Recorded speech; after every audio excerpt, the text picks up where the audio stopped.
Good morning. Pleasure to be with all of you. Pleasure to be back on Long Island. Let me introduce the participants we have here today. From my far left, Dr. Jim Malatras from Empire State College. To my immediate left, Michael Dowling, who needs no introduction in this facility, but Michael Dowling worked for 12 years with Governor Mario Cuomo, who I believe was the best governor to serve in the history of the state of New York. I may not be objective on that. 12 years with Mario Cuomo was a long 12 years. When you worked with my father, those were dog years when you worked with Mario Cuomo. So 12 years. And Michael basically ran the healthcare system for the state of New York and developed the healthcare system during that time. Then went and now runs Northwell Health System, which is the largest hospital system, health system in the state.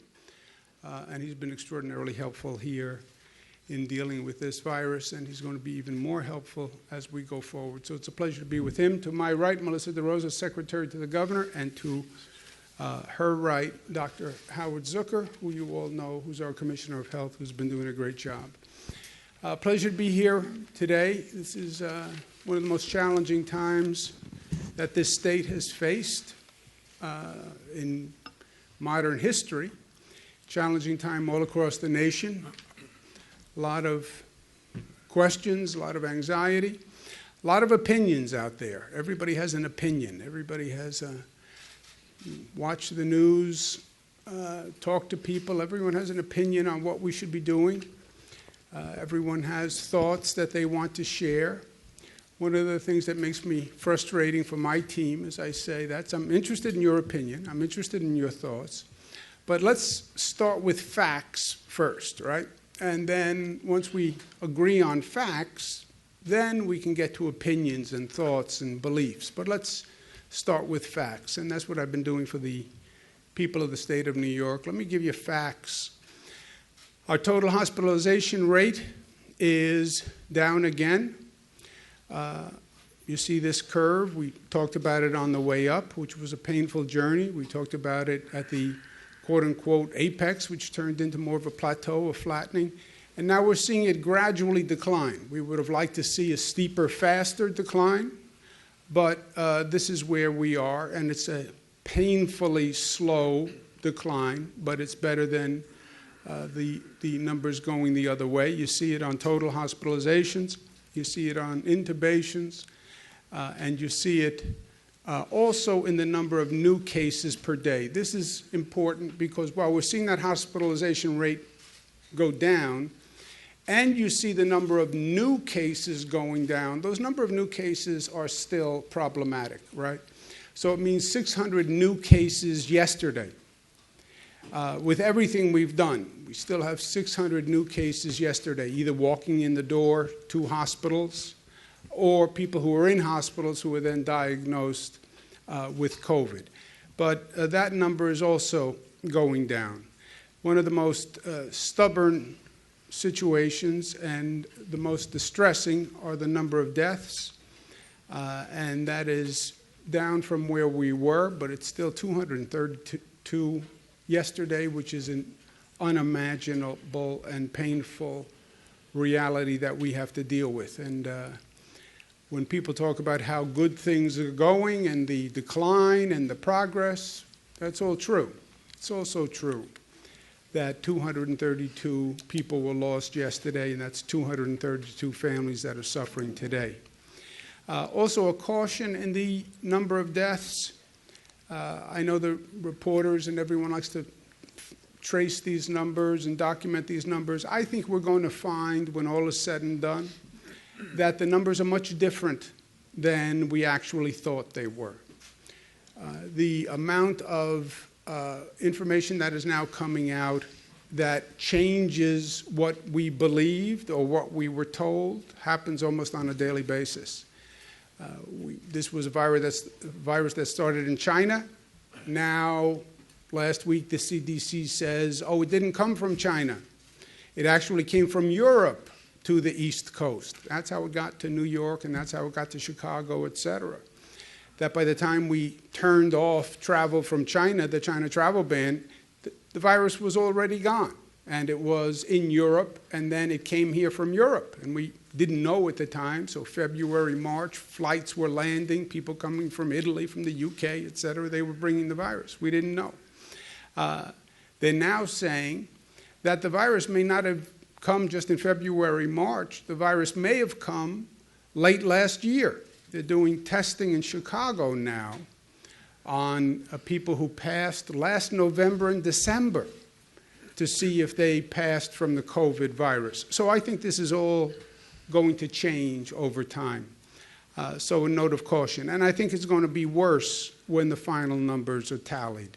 We're also not fully documenting all the at-home deaths that may be attributable to COVID. So I think that the reality is going to be actually worse. But there's no doubt it's a time of unprecedented anxiety, stress. People want answers. People want answers now.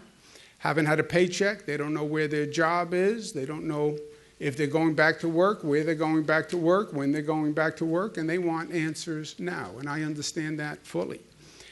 But before we look for answers, let's make sure we're all understanding the same question, right? And the question here is not, do we open or reopen the society? When do we reopen it? We have to reopen the society. You know, it's like you're asking, when do you start breathing? You have to breathe, right? The economy must function. People need incomes. The economy has to work. The state needs revenues. People have to be able to live their lives. You have to be able to get out of the house. You have to be able to see friends. You have to be able to see family. So it's not a question of do we reopen. It's a question of how we reopen. That's really the question that we have to grapple with and that we're dealing with in New York. Our position in New York is the answer to the question, how do we reopen, is by following facts and data as opposed to emotion and politics, right? Everyone has emotion. I want to go back to work today. I want to go see my family today. I want to be able to go to a bar and have a couple of drinks and socialize with my friends today. I do, by the way. But it's not about emotion. It's not about political position on reopening. There's no Democratic position, Republican position. This virus kills Democrats, Republicans. There's no politics to this. Deal with facts and deal with data. And use that to instruct you, even more important at a time of high emotion. Understand the emotion, appreciate the emotion, but deal on the facts and the data. And you have it. You can calibrate by the number of hospitalizations, the infection rate, the number of deaths, the percentage of hospital capacity, the percentage that you're finding on antibody tests, the percentage you're finding on diagnostic tests, positive, negative. You're collecting tracing data. Make your decisions based on the information and the data. That's what we're saying in New York. That actually works. And by the way, we know it works. When you look, there's a chart today that was published by the New York Times. You look at what's happening in New York, yes, our line is going down. Our number of cases is going down. We have turned the corner and we're on the decline. You take New York out of the national numbers, the numbers for the rest of the nation are going up. They are going up. To me, that vindicates what we're doing here in New York, which says, follow the science, follow the data, put the politics aside and the emotion aside. What we're doing here shows results. The hospitalization rate is down, the number of deaths is down, and the number of new cases is down. For me, I've been focusing on this number of new cases. That's where our health professionals are focused. Why? Because with everything we've done, closed schools, closed businesses, everybody shelter at home, all the precautions about wear a mask, wear gloves, et cetera, you still have 600 new cases that walked in the door yesterday. Week before that, we still saw 1,000 new cases every day. Where are those new cases still coming from? Because we've done everything we can to close down. how are you still generating 600 new cases every day? Where are they coming from? Again, let's look at the facts, let's look at the data, let's understand and see what we can do. So what we've done over the past few days is we asked hospitals, look at just those new cases who are coming in, right? Yesterday, 600 new cases. Where are those people coming from, and what can we learn from those people to further target and refine our strategy? When you look at where they're coming from, they're primarily coming from downstate New York, which is not surprising. Basically equally distributed. Long Island is 18%. So that's a number that jumps out at you. Rockland, Westchester, which is where we did have a problem, that's down to 11%. When you look at the racial breakdown of who's getting hospitalized, you see it's disproportionately minorities, disproportionately African American and Latino, again in downstate New York. Higher percentage male, 52-48. We don't know exactly why, but the virus doesn't discriminate generally. And a very high percentage comorbidities, which is what we've been talking about and which we understand, which is not a surprise. This is a surprise. Overwhelmingly, the people were at home. Where there's been a lot of speculation about this. A lot of people, again, had opinions. A lot of people have been arguing where they come from and where we should be focusing. But if you notice, 18% of the people came from nursing homes. Less than 1% came from jail or prison. 2% came from the homeless population. 2% from other congregate facilities. But 66% of the people were at home, which is shocking to us. Disproportionately older, but by the way, older starts at 51 years old. I'm a little sensitive on this point, but if older starts at 51 years old, then that's a large number of us old folk in this state, in this country. So that whole vulnerable population being old, well, old is now 51 and up. So think about that. 60 to 70, 20%, 70 to 80, 19%. But 51 years old is old. Okay. Then I am very old. Transportation method, we thought maybe they were taking public transportation.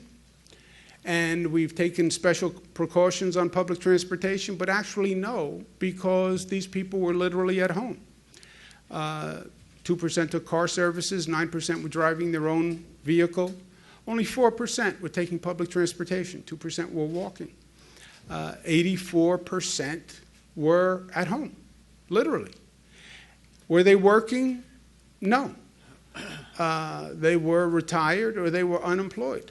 Only 17% working. So that says they're not working, they're not traveling, they're predominantly downstate, predominantly minority, predominantly older, predominantly non-essential employees, and that's important. We were thinking that maybe we were going to find a higher percentage of essential employees who were getting sick because they were going to work, that these may be nurses, doctors, transit workers. That's not the case.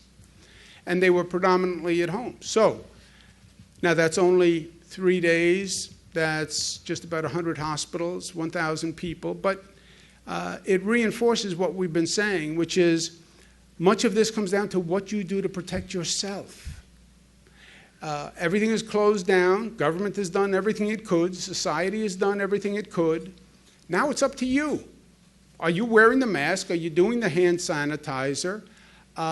If you have younger people who are visiting you and may be out there and may be less diligent with the social distancing, are you staying away from older people, older starting at 51, by the way?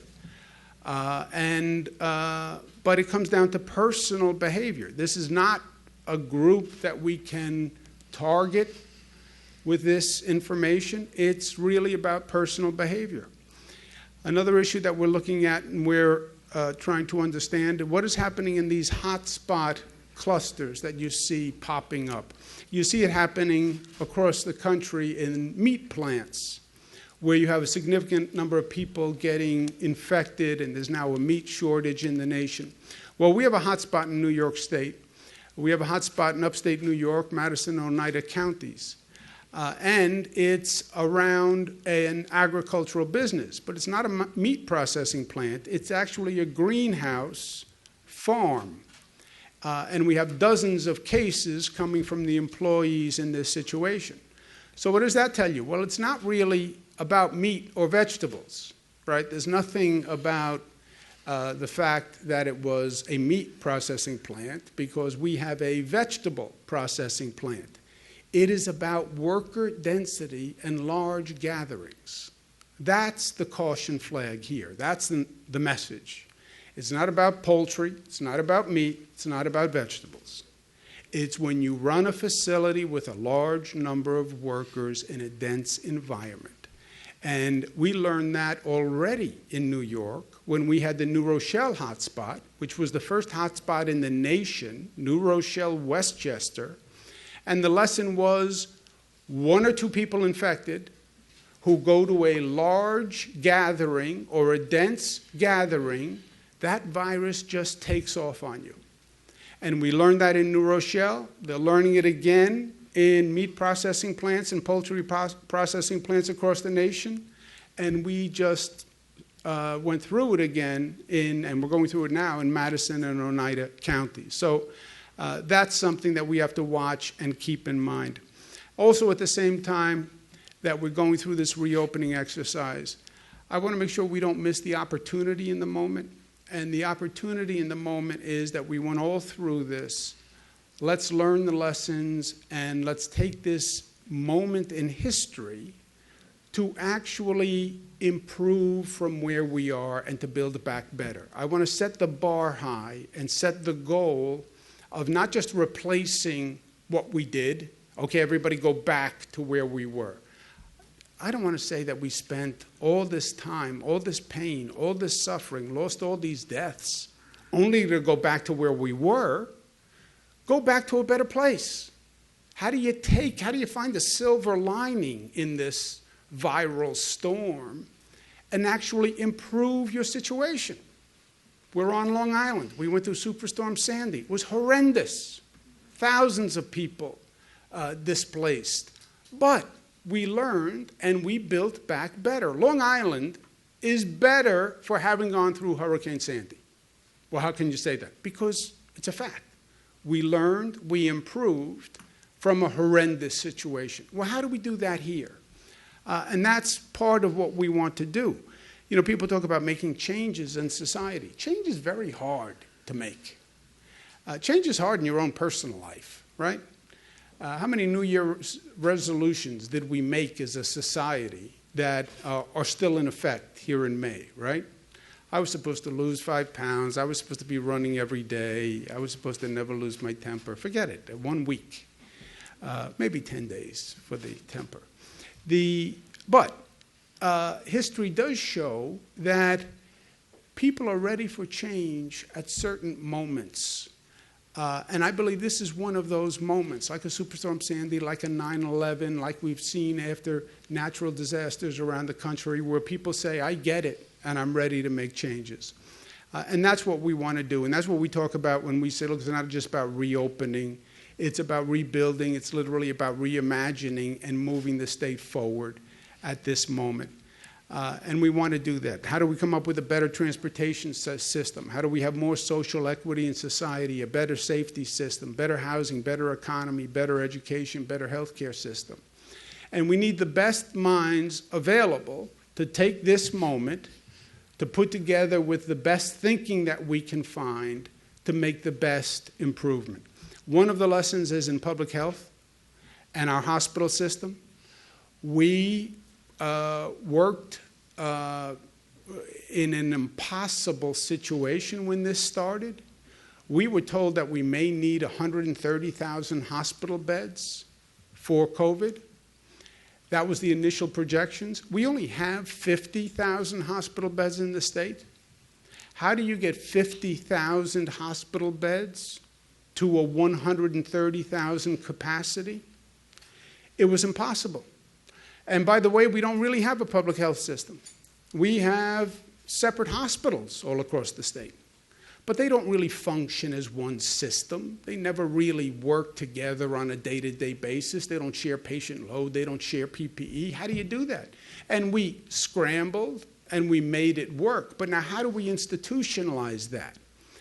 And how are we ready for the next COVID or the next whatever it is? How do we use telemedicine better? How do we better allocate our health resources? How do we harden the healthcare system? But let's take the lessons we just learned and institutionalize it. And we've asked Michael Dowling to do that. He was a big part of the scramble that we went through to make it work. And Northwell was a leader. It's the largest and, in my opinion, the most innovative. But now how do we take that and institutionalize it so we don't have to go through this again? So next time something like this happens, we can just open a book and it says, here's what we do, step A, step B, step C. And we want to thank Michael for his service with that, and he'll be working with Dr. Zucker from the Department of Health. Another area is education. We went to remote learning overnight. That's what happens when you close the schools. Okay, all the students go home, we're going to go to remote learning. Well, what is remote learning? And we weren't really ready for it. We had all talked about it, thought about it. There was some, but we were not really prepared to do it. We then had to do it. We implemented it, and God bless the teachers in this state. They did a phenomenal job, and God bless parents who had to figure out quickly how to use computers and technology and Zoom this and Zoom that. But how do we really learn those lessons? And we went to Bill Gates, and he's going to work with us on reimagining the education system, and I want to thank him very much. How do you create a testing and tracing system? By the way, what is a testing and tracing system, right? We never did this before. Well, we have to take thousands of COVID tests, antibody tests, diagnostic tests, and then we have to trace, have an army of tracers to do this. We're doing it for the first time ever, but how do we learn and institutionalize it? Yes, we have to do this for COVID, but we're not going to go through all of this trouble and then just forget it. This will happen again. Some people say this virus comes back in the fall or the winter, or there'll be another health emergency. But Michael Bloomberg has generously said that he would work with us and use his philanthropy to develop that testing and tracing. And then on a larger scale, how do we really use new technology in the economy of tomorrow? And that's the lesson that we're all learning, right? Work from home, telemedicine, teleeducation. It's all about technology and a better use of technology and really incorporating the lessons into that. And probably the best mind in this country, if not on the globe, to do this is, I believe, a true visionary, especially in the field of technology, and that's Eric Schmidt, who was former CEO of Google, obviously, and just saw a future that no one else envisioned and then developed a way to get there. And we've asked him to come work with us to bring that kind of visionary aspect to government and society. Let's look at what we just went through. Let's anticipate a future through that lens and tell us how we can incorporate these lessons. And Mr. Schmidt, who has tremendous demands on his talent and his time, has agreed to help us and head an effort to do this. Eric, thank you so much for doing this, and thank you so much for being with us. Well, thank you. Thank you, Governor. You have been doing an incredible job for our state and frankly for the nation, and I'm really pleased to help. The first priorities of what we're trying to do are focused on telehealth, remote learning, and broadband. We can take this terrible disaster and accelerate all of those in ways that will make things much, much better. The solutions that we have to come up with have to help the people most in need. People are in different situations throughout the state. We need to consider all of them and not pick one or the other. So the intent is to be very inclusive and make this thing better. We need to look for solutions that can be presented now and accelerated and use technology to make things better. My own view is that these moments are a chance to revisit things that are not getting enough attention, and we have systems that need to be updating and need to be reviewed. My commitment is to make this period, this sort of awful period, to be a period, as you described in Long Island, where New York State, New York City, everyone comes out stronger. The public-private partnerships that are possible with the intelligence of the New Yorkers is extraordinary. It needs to be unleashed. Well, great. You are the person to help us do that. We are all ready. We're all in. We are New Yorkers, so we're aggressive about it and we're ambitious about it. And I think we get it, Eric. You know, we went through this period and we realized that change is not only imminent, but it can actually be a friend if done the right way. And I hope that when we look back on this time, we talk about all the pain, all the suffering, but we also say it was a moment in time where we came together and we brought a creative aspect and an innovative aspect, and we worked together in ways we never did before. And we made this place a better place.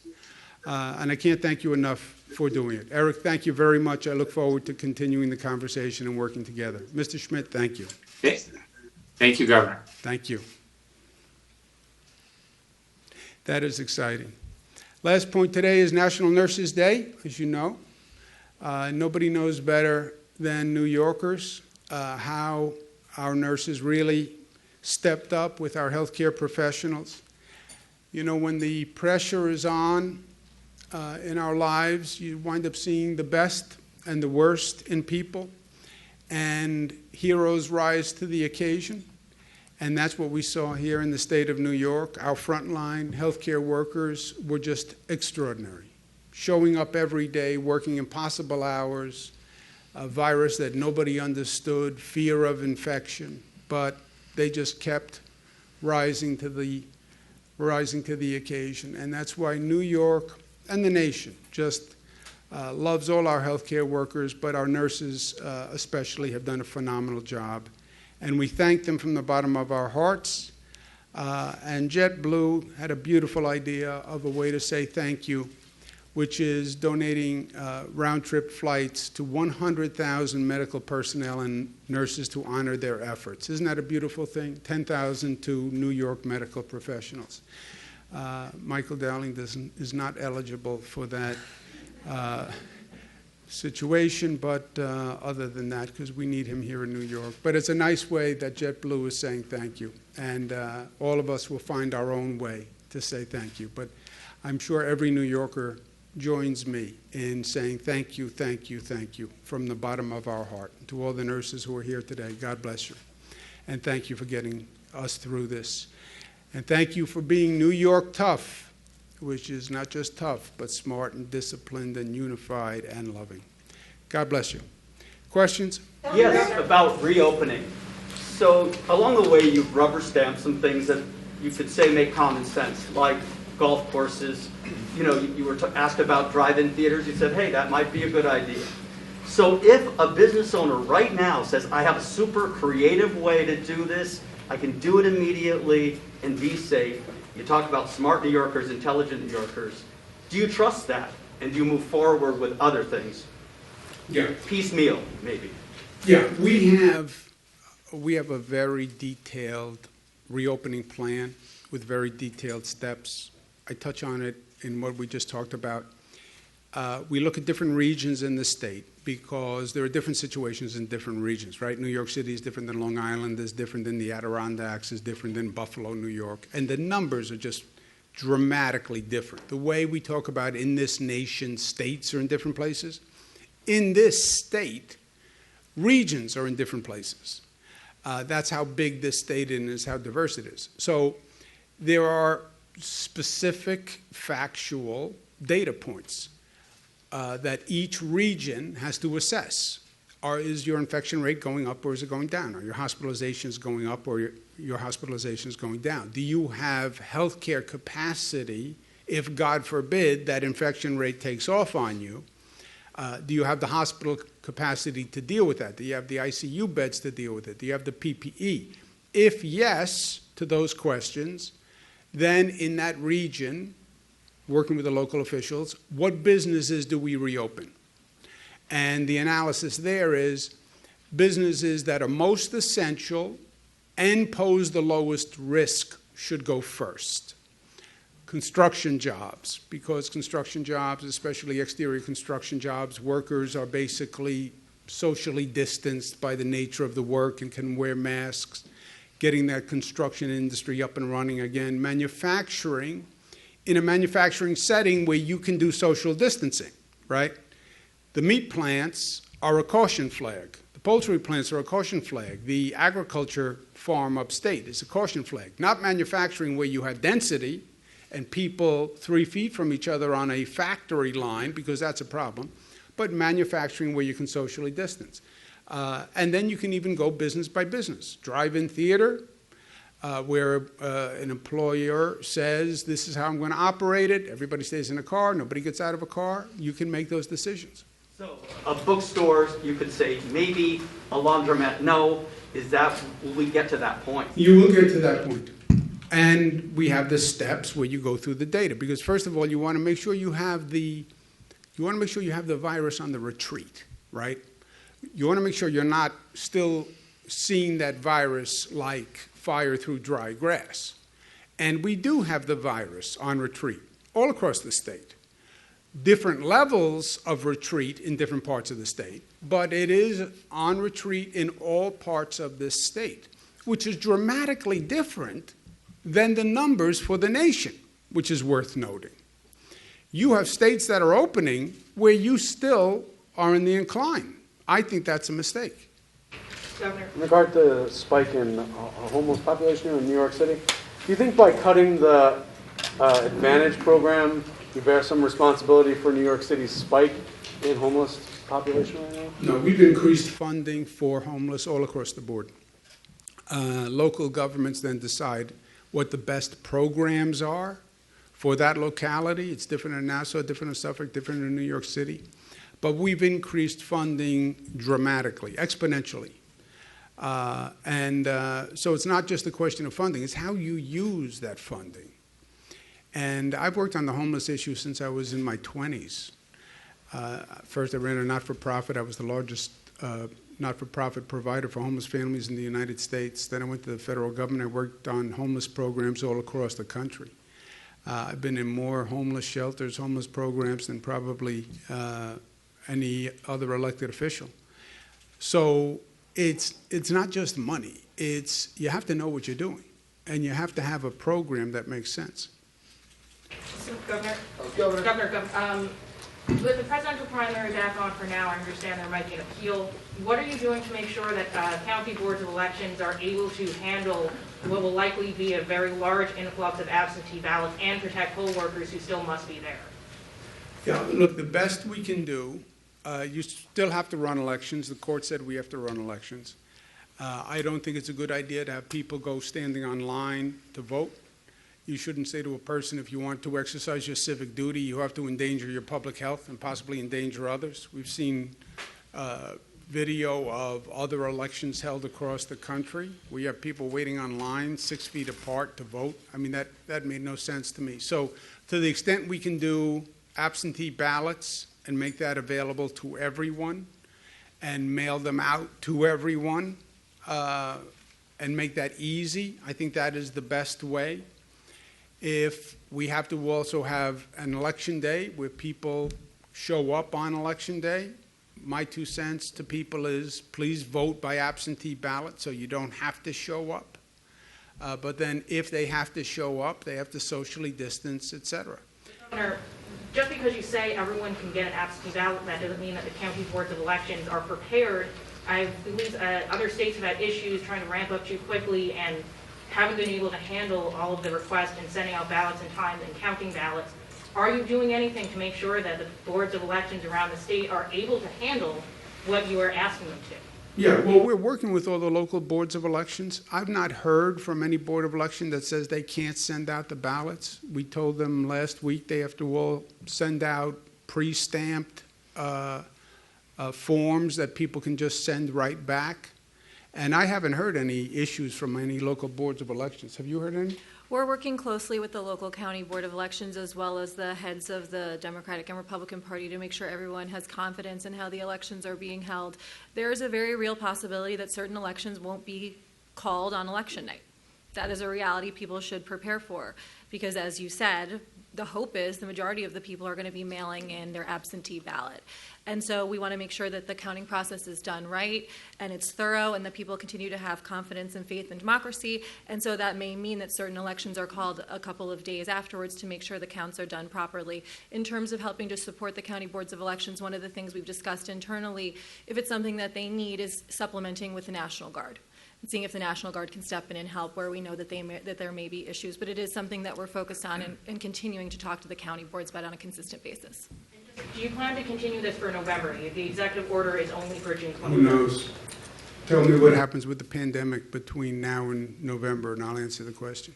You talked about, you've already said that the East Coast strain is different than the West Coast strain. And I've read that the East Coast strain is a lot more contagious than the West Coast strain. Do you have any understanding of whether people can be reinfected East Coast to West Coast or even within our region, and whether the antibody test is any indication of a person's immunity? Okay, you're now beyond my pay grade on information, so I'm going to refer the question to Dr. Zucker. But just for what I know and what I believe I said, originally we were told the virus came from China, right? And everything was stop the virus from China and China travel ban. CDC comes out last week and says, oh no, it didn't come from China. It went from China to Europe and then from Europe to New York, which is a dramatically different situation because we were sitting here in New York, February, March, watching China. And the federal government came in and they were at all our airports screening everybody from China. Nobody screened people coming from Europe. And now it turns out there were like 2 million people who came from Europe during that time. And they landed at JFK, they landed at Newark Airport, some went to Chicago, that's where the flights go. And then they just mixed into society. And then you have New York, which is one of the most dense communities in the country. And the virus took off. Nobody said it was coming from Europe, right? Visitors from Europe walked right through the airport. Nobody said to New Yorkers, be careful if you just with somebody who came from Italy, be careful, they may have the virus. Nobody said that. So it was totally new. I can't speak to the East Coast strain versus the West Coast strain. On the antibodies, there was an initial thought that if you had gotten the virus and you had the antibodies, that you would be immune to another infection. I think that's now being questioned, but again, you're beyond my pay grade. Dr. Sure. Zucker, would you like to? Thank you, Governor. So what the CDC is doing and others are looking at is the genetic fingerprinting of this virus to try to figure out the differences between whether it's those who came from China and from Italy. And unfortunately, all the information is not out yet about how this, whether it's mutated, what's the difference of these viruses, and the severity of the virus as to whether one strain would be worse than another. Regarding the antibody issue, as the governor said, initially the feeling was that one has antibodies, they should be protected. But we continue to learn more about this virus every day, and that's one of the things we're going to learn more about is the protection from when you have antibodies and what that means, and also for how long that protection would last if one is protected from that. So it is a great question, and it's hard to give you an answer at this point right now because there's still more research to do. Yeah. And by the way, as I mentioned before, they're not talking today. I spoke to someone from Illinois.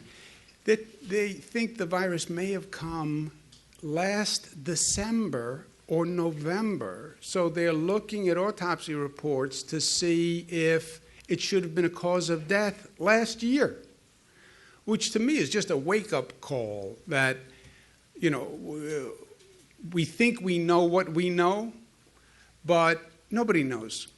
Nobody knows.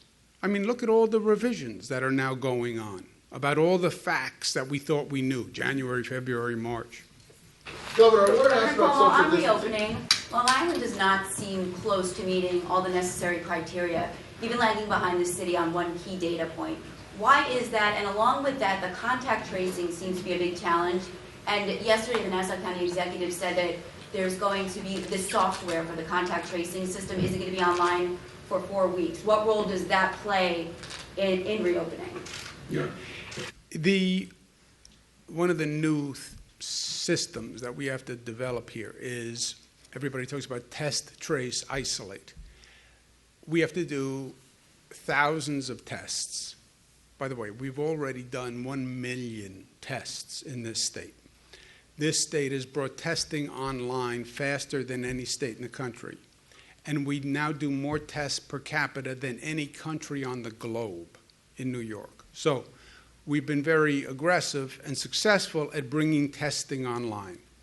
But we have to have testing in every region, Long Island, New York City, upstate, different regions upstate, and then an army of tracers. You're talking about thousands of tracers who take every positive, call up every positive, who did you go to dinner with, who did you, whatever, and then isolate those people, and you have to have facilities to isolate people who can't be isolated. Some people can't be isolated at home. So that has to be in place in every region. We are working with regions to get that up and running, but you have to have the virus on the decline, and then you have to have a way to monitor that virus, and that's testing and tracing. I don't know about the county's software system. I don't know if Jim knows. I spoke to the county executive last night, and that is one issue that we're working with the county on, is the testing and tracing. The other piece that I think you referred to was the gross hospitalizations, new people coming in the door, which is a sort of concern of new infections. The data that the governor mentioned today, where are people coming from, what are their demographic information, who are they, will help isolate and target better for people in regions to say, here's a hotspot zone to get that infection rate down. So this will help Long Island and other regions target better where the infections are coming from to lower that overall infection rate, which will help in the reopening process as we go forward. And that's what Michael Bloomberg is helping us with, putting together this tracing, testing program. Again, it's never been done before on this scale. We have to do it now. And then we actually want to keep it institutionalized, because I don't believe this is the last time that we're going to go through this. I think this is part of the overall new normal. You know, we're seeing storms we never saw before. We're seeing changes in the environment, changes in weather patterns. And I think this is going to be, it's the first real public health emergency that we've had on this scale. But I would not believe that this is the last time we go through it. So I think learn the lessons and institutionalize it. Let's take one more. Governor, I wanted to ask about social distancing. There have been critics in the city that are saying that lower income and minority neighborhoods are having tougher enforcement than upper or more affluent neighborhoods or even in Central Park. What would you comment on that? Yeah, social distancing.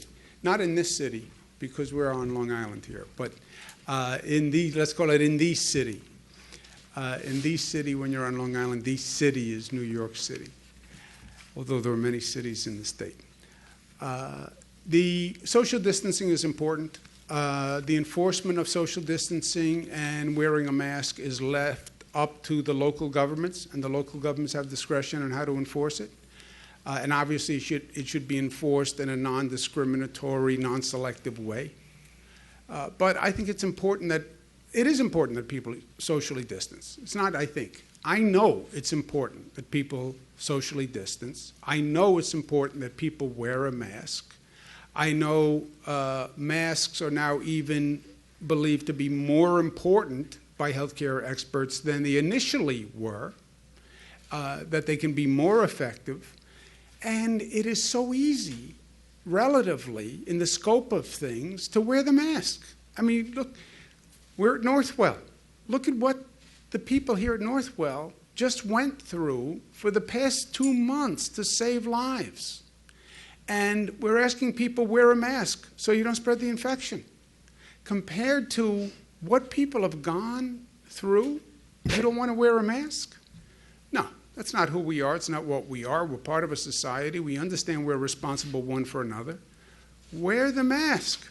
I don't even have a good-looking mask, and I wear it. I have this very plain, boring, white, ugly mask. But with this face, it doesn't make a difference. Thank you very much, guys.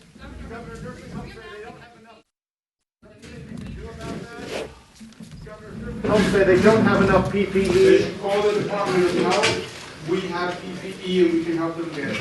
Governor, have you talked to unions or teachers about the reimagining of education?